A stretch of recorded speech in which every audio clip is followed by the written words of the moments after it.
বিসমিল্লাহির রহমানির রহিম। প্রিয় শিক্ষার্থীবৃন্দ, সুপ্রিয় শিক্ষার্থীবৃন্দ, তোমরা কেমন আছো? আশা করি ভালোই আছো। তোমাদের দোয়ায় আল্লাহর অশেষ রহমতে আমিও ভালো আছি। সুপ্রিয় শিক্ষার্থীবৃন্দ, বরাবরের মতন আমি আজও তোমাদের সামনে নবম দশম শ্রেণীর উচ্চতর গণিত বিষয়ের একাদশ অধ্যায়ের 11.1 অনুশীলনীর একটি গাণিতিক সমস্যা নিয়ে আসছি। আশা করি এই গাণিতিক সমস্যার সমাধান করে দিব তোমাদেরকে। সুপ্রিয় শিক্ষার্থীবৃন্দ, তার আগে আমি বলবো, যেহেতু গণিত বিষয়, এটাকে মনে রাখা একটা জটিল বিষয়, তাই সবসময় আমি বলবো আমরা খাতা কলমে নোট করে রাখতে হয়। যদি আমরা খাতা কলমের মধ্যে নোট করে রাখি তাহলে অবশ্যই এটা আমরা মনে রাখা সহজ হবে। সুপ্রিয় শিক্ষার্থীবৃন্দ, পঞ্চগ্রাম অনলাইন স্কুলের পক্ষ থেকে আমি স্বাগত জানাচ্ছি মোহাম্মদ আব্দুল মিয়া, সহকারী শিক্ষক গণিত, পঞ্চগ্রাম উচ্চ বিদ্যালয়, জগন্নাথপুর, সুনামগঞ্জ। সুপ্রিয় শিক্ষার্থীবৃন্দ, তোমরা সবাই জানো উচ্চতর গণিত বিষয়টা অত্যন্ত জটিল বলবো, আবার সহজে বলবো। আমি বলবো, আমার কথাটা যদি তোমরা খুব মনোযোগ সহকারে শোনার চেষ্টা করো এবং আমার হোয়াইট বোর্ডের দিকে যদি লক্ষ্য করো, তাহলে আমি আশা করব যতই জটিল বিষয়টা হোক না কেন, এই বিষয়টাকে আমি সহজ করে দেওয়ার চেষ্টা করব।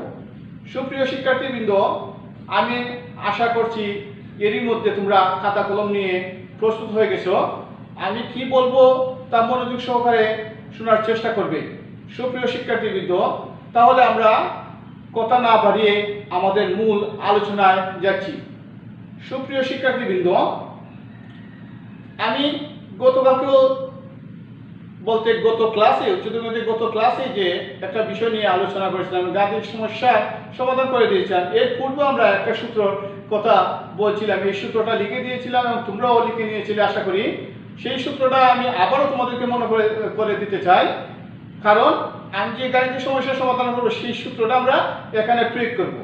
সুপ্রিয় শিক্ষার্থীবৃন্দ, আমরা আগেও বলছিলাম এ সমান দুইটা বিন্দু, বি সমান দুইটা বিন্দু যদি থেকে যায়, তাহলে এ ও বি বাহুর মধ্যবর্তী দূরত্ব যখন নির্ণয় করবো আমরা, এই তো এ ও বি বাহুর মধ্যবর্তী দূরত্ব যখন নির্ণয় করবো, বি সমান √x2 - x1 whole square plus y2 - y1 whole square. এই সূত্রটা আমরা কি করব? এই গাণিতিক সমস্যার সমাধান করার জন্য আমরা এই সূত্রটা অ্যাপ্লাই করব।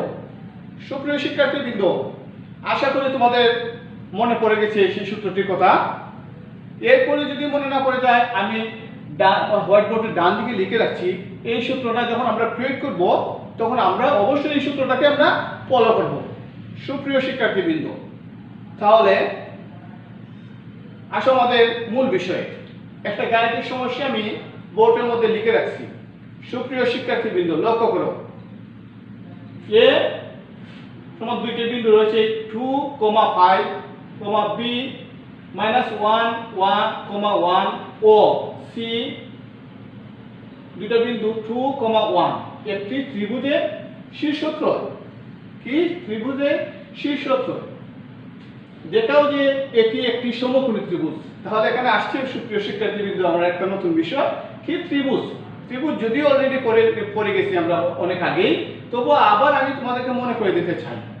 এই ত্রিভুজ বলছি, এরপরে বলছি ত্রিভুজ একটা কি দেখাতে হবে? সমকোণী ত্রিভুজ। সুপ্রিয় শিক্ষার্থীবৃন্দ, ত্রিভুজটা কি? ত্রিভুজ কাকে বলে? সুপ্রিয় শিক্ষার্থীবৃন্দ, আমি আশা করব তোমরা সবাই এক বাক্যে উত্তর দিতে পারবে যে স্যার, ত্রিভুজটা হচ্ছে কি? তিনটি বাহু দ্বারা বেষ্টিত ক্ষেত্রকে কি বলা হয়? ত্রিভুজ। ধন্যবাদ সুপ্রিয় শিক্ষার্থীবৃন্দ, আশা করি এই ধরনের উত্তর তোমাদের দেওয়া কষ্টের বিষয় নয়। এই ধরনের উত্তর তোমরা অনেক আগে দিয়ে আসছো।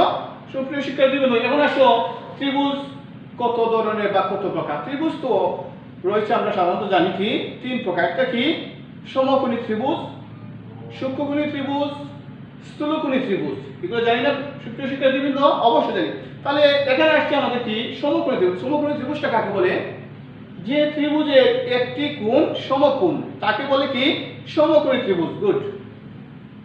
তাহলে অবশ্যই তোমরা বুঝতে পেরেছো যে যে ত্রিভুজের একটি কোণ সমকোণ তাকে বলবো কি আমরা সমকোণী ত্রিভুজ।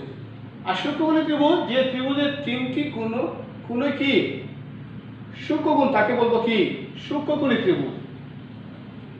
তাহলে আমরা পেলাম সমকোণী ত্রিভুজ, সূক্ষ্মকোণী ত্রিভুজ, স্থূলকোণী ত্রিভুজ। স্থূলকোণ কাকে বলে? যে ত্রিভুজের একটি কোণ স্থূলকোণ তাকে বলবো কি স্থূলকোণী ত্রিভুজ। সুপ্রিয় শিক্ষার্থীবৃন্দ, তাহলে আশা করি তোমরা এই সমকোণী ত্রিভুজটা বুঝে নিয়েছো। তাহলে আমরা এখন আসো এই সমস্যার সমাধান করব। তাহলে এর আগে আমি আরেকটা কথা বলে রাখতে চাই তোমাদেরকে। আমরা অবশ্যই পিথাগোরাসের উপপাদ্যটা পড়েছি, অবশ্যই পড়েছি। পিথাগোরাসের সূত্রটা অবশ্যই পড়েছি, অবশ্যই পড়েছি। কি পড়েছিলাম? যে একটি সমকোণী ত্রিভুজের অতিভুজের বর্গ সমান অপর দুই বাহুর বর্গের সমষ্টির সমান। কি বলছি? একটি সমকোণী ত্রিভুজের অতিভুজের বর্গ সমান অপর দুই বাহুর বর্গের সমষ্টির সমান যদি হয়ে থাকে তাহলে আমরা এটাকে বলবো আমরা সমকোণী ত্রিভুজ। সুপ্রিয় শিক্ষার্থীবৃন্দ, তাহলে আমরা পিথাগোরাসের উপপাদ্যটা আসলে জেনেছি আগেও, এখন আবার আমি তোমাদেরকে মনে করে দিচ্ছি। সুপ্রিয় শিক্ষার্থীবৃন্দ, লক্ষ্য করো। এখন আমরা এটা কি করব? সমাধান করার চেষ্টা করব। সুপ্রিয় শিক্ষার্থীবৃন্দ, তাহলে আমি শুরু করছি সমাধান। সমাধান আমরা কি বলছি?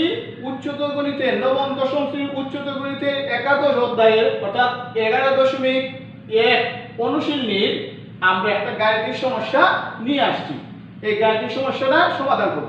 সুপ্রিয় শিক্ষার্থীবৃন্দ, লক্ষ্য করো। এখানে কি কি রয়েছে আমাদের?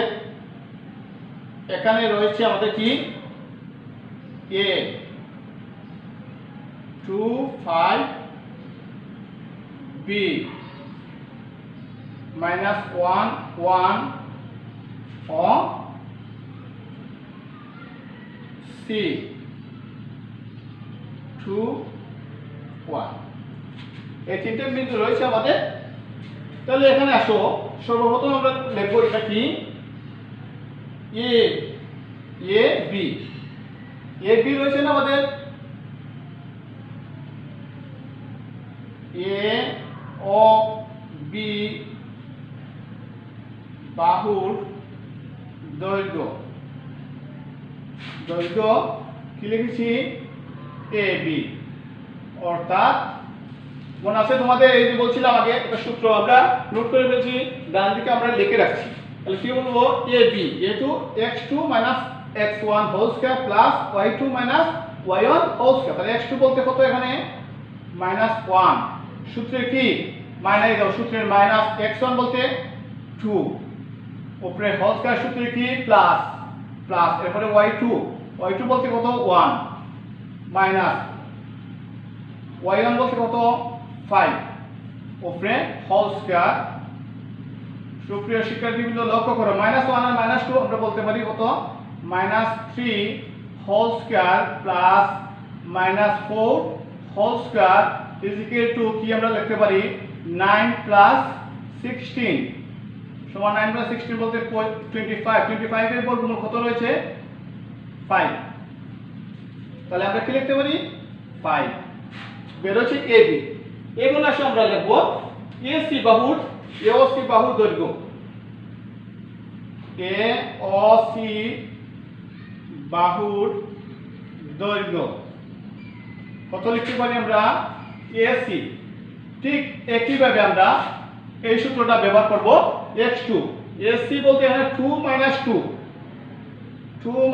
2 হোল স্কয়ার সূত্রে প্লাস আমাদের রয়েছে যে 1 - 5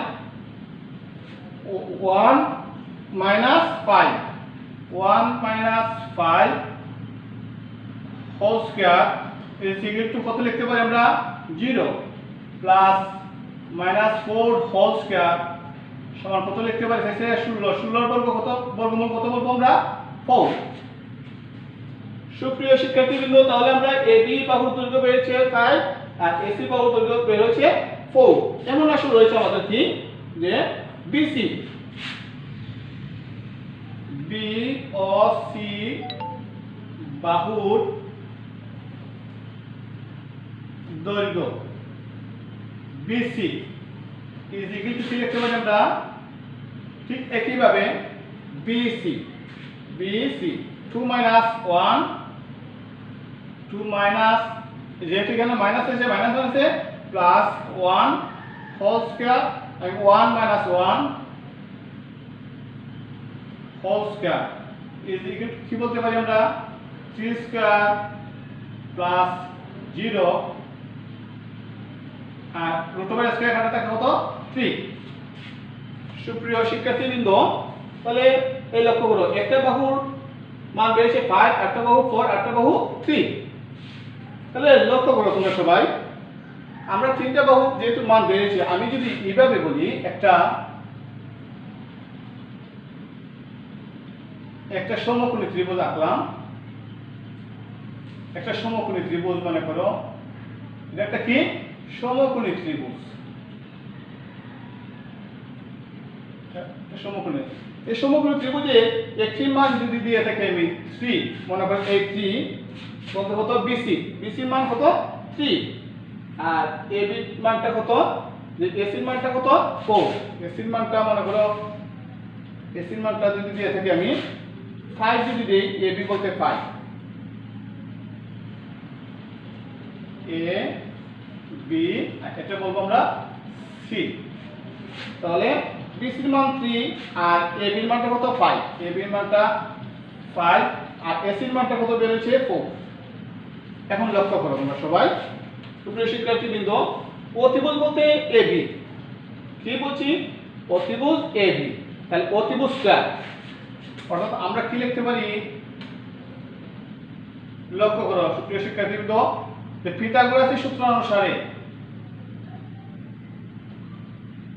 পিথাগোরাসের সূত্র মতে সূত্রানুসারে আমরা কি বলবো এসি স্কয়ার বলতে কত 5 স্কয়ার সমান কত লিখবো আমরা এসি স্কয়ার বলতে যে 3 স্কয়ার প্লাস 4 স্কয়ার লক্ষ্য করো সুপ্রিয় শিক্ষার্থীবৃন্দ 25 এখনো 9 প্লাস 16 সুতরাং 25 সমান 25 লক্ষ্য করো অতিভুজের বর্গ অর্থাৎ সুতরাং কি বলবো আমরা এসি স্কয়ার সমান এবি স্কয়ার মানে 3 বলতে BC square BC square plus AC square দেখো তো অতিভুজের বর্গ সমান অপর দুই বাহুর বর্গের সমষ্টি বের হয়েছে কিনা সুপ্রিয় শিক্ষার্থীবৃন্দ তাহলে আমরা অতিভুজের বর্গ সমান অপর দুই বাহুর বর্গের সমষ্টি যদি বের হয়ে যায় তাহলে এই ধরনের ত্রিভুজকে আমরা বলি কি সমকোণী ত্রিভুজ এই ধরনের ত্রিভুজ কি বলে থাকি আমরা সমকোণী ত্রিভুজ। তাই সুপ্রিয় শিক্ষার্থীবৃন্দ আশা করি তোমরা অবশ্যই বুঝতে পেরেছো না বোঝার বিষয় অতি সহজে আমি অতি জটিল বিষয়টা কিন্তু অতি সহজ করে ফেলছি। তাহলে সুতরাং আমরা কি লিখতে পারি সুতরাং ত্রিভুজটি সমকোণী ত্রিভুজ সুতরাং ত্রিভুজটি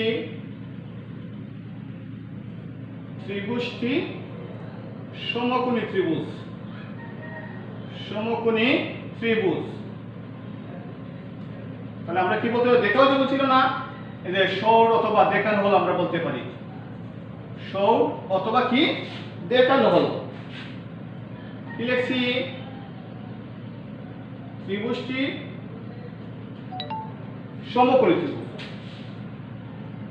সুপ্রিয় শিক্ষার্থীবৃন্দ আশা করি বুঝতে পেরেছো তাহলে আমরা এই সূত্রটা ফলো করব সব সময় সুপ্রিয় শিক্ষার্থীবৃন্দ তাহলে এই সূত্রটা প্রয়োগ করে আমরা অন্যান্য গাণিতিক সমস্যার সমাধান করার চেষ্টা করব। তাহলে সুপ্রিয় শিক্ষার্থীবৃন্দ আজকে এখানেই এটা নোট করে পেলো এবং সবাই ভালো থেকো সুস্থ থেকো নিরাপদে থেকো সবাইকে ধন্যবাদ জানিয়ে আমি আজ আমার ক্লাস এখানেই সমাপ্তি ঘোষণা করলাম। আল্লাহ হাফিজ। আসসালামু আলাইকুম।